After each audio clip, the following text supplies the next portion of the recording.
and welcome back to BookTube with Amy. We have a special guest visitor today. Hello. Welcome back. Thank you. How does it feel? It's like I've never been away. So this is going to be our new series, Talking Trollocs, where we go through and read the Wheel of Time series together. We are going to budget read, hopefully, the entire series. Too early to tell. Because we've got the whole bunch.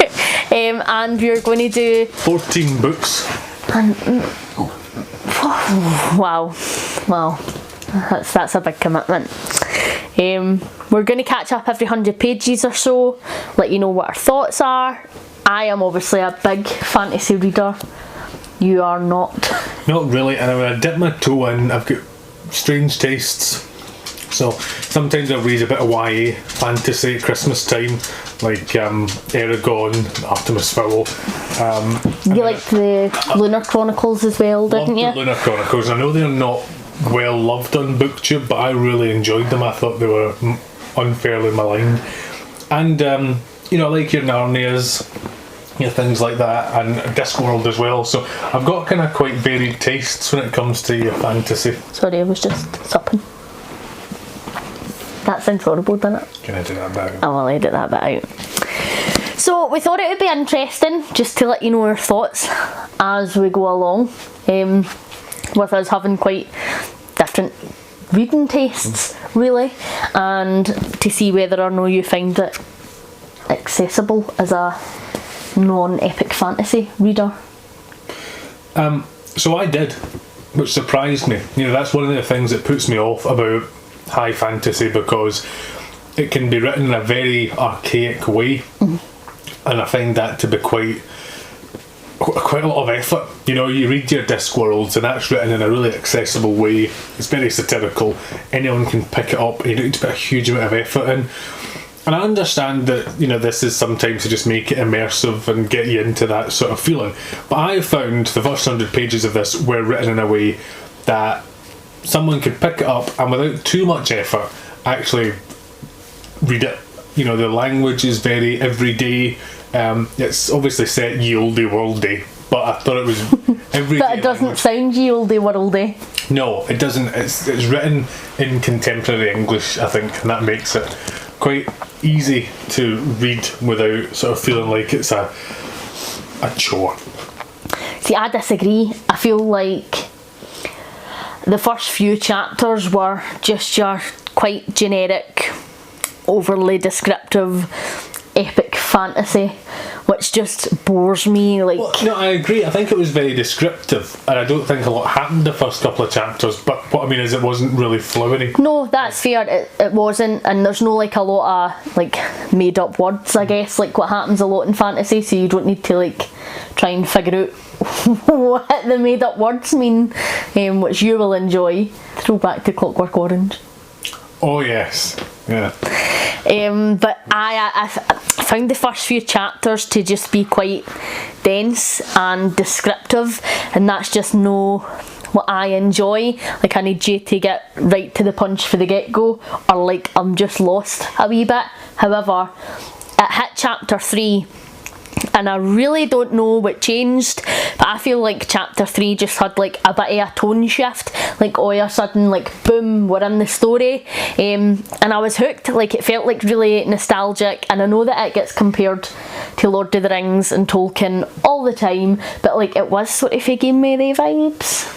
And I think if you compare it to the Fellowship of the Ring, where you're about halfway through the book before things kick off, and this, admittedly, we're not quite at the quest has been announced stage. It feels like we're getting there quite quick, and actually, if you're looking at a book that's, what was that, 600-700 pages long, like the fact that, you know, we're already at this point to sort of have the kick-off feeling like it's on the horizon, I don't think that's bad at all. No, I don't feel like that as either. That's always a concern for me going into any series, no particularly high fantasy, but even YA fantasy series, is like, because I'm such an instant gratification kind of gal, like I'm always concerned starting a lengthy series that it'll maybe just be so much build up that I'll be like a few books into the season like it's a TV show, the series, before anything I know actually happens, and that just like instantly turns me off. But I feel the same as you, like I feel like we're starting to get some revelations, we're starting to get some plot points, like they're not quite plot points, plotettes perhaps, and we can sort of see like, right, okay, this is where it could go. So I am enjoying it so far. What about the opening, the cold opening with the dragon and the sort of the crumbling castle and all that kind of stuff? Did you find that was a gripping start? I did, because I feel like it didn't start like in a land far away, like, and it gives you all this, I guess, build up again, like you're sort of feel like there's action happening right for the first couple of pages, and although it then backtracks and becomes quite descriptive, I thought that it was a really good starting point, and I think that that's something for me that epic fantasy lacks, that they often do better in YA, is like you're sort of right at the action, or you're just like dropped into a point in a story and then you backtrack and you get all the back information, which I'm absolutely fine with. I feel like some high fantasy can be a bit slow in the uptake. I'm curious about how linear this is going to be, because obviously the premise is the whole thing is a cycle, and so we started at the end of a cycle, and I'm curious as to whether like that happened and then that's just it, we're forgotten, we're on to the new cycle, and now it's just going to be linear all the way to the end, or if there's going to be a wee bit of experimentation with the storytelling technique. I hadn't actually thought about that, but that's a really interesting point. I think it could be really cool if we're jumping back and forward. The only thing with that is depending on how multi-POV the books get, could be quite confusing to have multi-POV and multi-time frame. I'm not sure it will be hugely multi-POV though, because we've only really had, one point of view so far, apart from that introductory chapter. So I think if we were going to have more POVs, we would have probably had them by now, and maybe it will just be linear all the way, but the premise being what it is, with the cycle, it just makes me curious as to whether we are going to maybe see something a wee bit different. That's a really interesting point. I hadn't thought about that. And I always like it when an author tries to do something different, and much more in the thriller genre that I read much more of, is when you see a lot of experimentation with these sorts of storytelling techniques. I think your epic fantasy tends to follow the same sort of template almost. Absolutely, yeah. I think there's only a couple of fantasies where it's like two timelines happening, and then you realise like one's in the past and one's maybe present or whatever. There's only a few fantasy books that I can think of like that. But again, it's YA fantasy. This is totally different from most kind of fantasy setups, where you've normally got this kind of since the dawn of time, and often as a prophecy, and then it's all leading to this one big battle that the good guys will ultimately win, and then everyone lives happily ever after. And this, I feel like there's just things about this that make it not necessarily that. So if it's always cyclical, I mean, does this cycle matter? Does it matter at all? Are we somehow going to break the wheel of time here, and we're just alright, Daenerys? or are we just in another one of these infinite loops, and the end of the last book's just going to take us right back to the start? Or what's it going to look like in terms of the significance of this particular cycle? And because things have happened before, are we going to see people maybe remembering previous lives where they've have they been directly reincarnated, or do individuals not repeat the cycle? So I think there's a lot that could be really interesting, and it just depends how this premise sort of comes to life and what they breathe into it.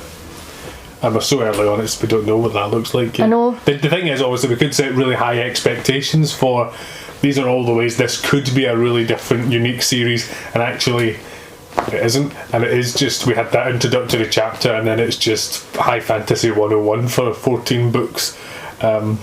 And I think we would really need to pull out the stops to keep us engaged for 14 chunky books. I would think so as well. It's interesting that you read predominantly thrillers and you're already like theorising about where things can go, whereas because I read fantasy, I'm just like, I'm along for the ride, we'll see what happens. And you're already like, you've got your wee like murder board and you're like stringing everything together with your theories. It's interesting. What about characters so far? How are you finding them? It's early days. I'm not really feeling particularly in tune with anybody at the minute. Obviously, Tam. I want Tam to be okay because I like his sort of father figure relationship with Rand, but I'm not really gotten into anybody as of yet. What about yourself? I'm the same. I don't think that we've had enough time with the characters, I guess, because like we've sort of come in at quite a tumultuous time for them, so I feel like they've been busy dealing with stuff that we've not really had a chance to get to properly know them yet. But I do quite like Rand. I think he's going to be a wee cheeky chappy, which I am looking forward to, and I agree, like I don't particularly care about Tam, but I care about Tam for Rand, which like so there's already a bit of an emotional connection there building for me, which is always good. I'm a very character driven reader, so like if I don't like your characters, like, or I can't even see why unlikable characters would bring an interesting quality to the story, then I check it really quickly. So what's the name of the guy, the jolly man, or the the guy that's meant to be along to entertain the kids but actually goes on this big slide? Jolly man? No, I can't remember. Something like that. He was interesting because he quite clearly feels really strongly about stuff and like was speaking his mind in a way that he was aware that he shouldn't have, and he went too far. And I'm not sure whether he's just going to be that's him, one and done in terms of the his appearance in the series, or if he'll come back. But he certainly seems to have a lot of information about what's going on more broadly and have quite strong views on it that maybe aren't in keeping with what other people would expect. Yeah. I think it will be interesting to see where all the characters lie. Like, it's not really politics, but I guess like belief would be a better word for it. Like, whether we don't believe Trollocs exist, and we don't believe this dragon. We don't believe he's the real dragon, but I think we as the readers are supposed to believe that he is. So there's obviously quite a lot of superstition that people have moved away from. That's coming back, which I guess isn't unique in fantasy. It's probably a trope that we see quite a lot with this stuff. It's a trope I really enjoy though. I'm like, yes, give me your history. Seeing how people react to it. And obviously the other thing this series is known for is the magic system, which we haven't really touched on yet at all. But I'm interested to see how that works and how it manifests itself, because it's what the series is known for. Is there anything that is concerning you yet, or are you just quite chill? No, I'm quite chill. I think the pace is good. We just need to get a wee bit deeper into it, I think, to really start to grasp what's going to happen next and where we're going. But so far I'm enjoying the ride. Good. I am obviously concerned that the end of the series is finished by Brando Sando, because I was not a fan of Mistborn. Well, that's not true. I actually really liked Mistborn, and I thought that the end of the Mistborn book was terrible. So, like, given that the ending was the thing that I didn't like, and he's ending this mega series, I have concerns. But at least he's not Stephen King. Well, who couldn't write the beginning of a series? Well, no, Stephen King is renowned for not being able to write a good ending, isn't he? Well, I think his endings are alright. Better than Brando Sando! I suppose what we do know is that he was very close to Robert Jordan, and I think it was Robert Jordan's widow that specifically wanted Brandon Sanderson to write the end. I don't know how many notes. I think quite a copious amount of notes were left behind actually when Robert knew that he was ill. So, we just have to put our trust in him, I suppose. Exactly. Shall we do the wheel? Let's do the wheel. It's over there. Yeah, but the camera's not, so there's no point in... But go get it. Alright. I thought you thought you were going to spin it off camera. No, I was just asking you to get it. So we also have our own wheel, and we'll take shots at the end of every episode to spin it, and depending on what colour it lands on, well, every colour has its own wee category and we need to do a different task every time it lands on a different one. So I'll go first. That was a crap spin. I'm doing it again. Probably want to hold it up to the camera as well so they can see it spin. But, I mean, it's a wee bit difficult. My hands aren't quite big enough to hold it. If I hold it with two hands, how am I meant to spin it with my nose? Go with one hand. How? My thumbs? Just at the bottom or something.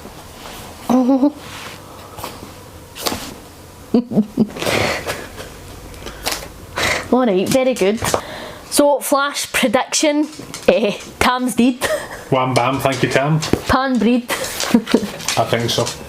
Aye, I don't foresee him lasting to the next 100 pages. No, I think he's going to die. And I also think in the next 100 pages, Tam is going to get his mission from the elders. Excellent. Thank you very much for watching. Hopefully you are enjoying everything you're reading at the moment. And we'll see you in the next one. Bye. Bon voyage.